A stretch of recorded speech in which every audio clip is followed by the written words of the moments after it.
बिस्मिल्लाहिर्रहमानिर्रहीम। अल्लाह के नाम से शुरू जो बड़ा मेहरबान निहायत रहम वाला है। आज मेरी वीडियो का मौजू है आयतल कुर्सी में पोशीदा राज। ये आयत कैसे शर से महफूज रखती है।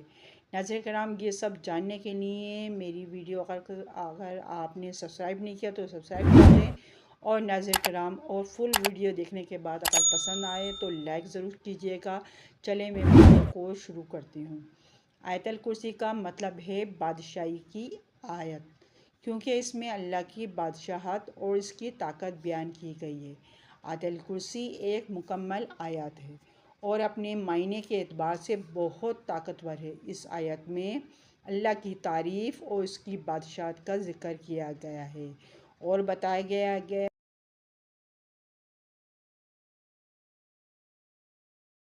है कि अल्लाह ताला एक मुकम्मल और ताकतवर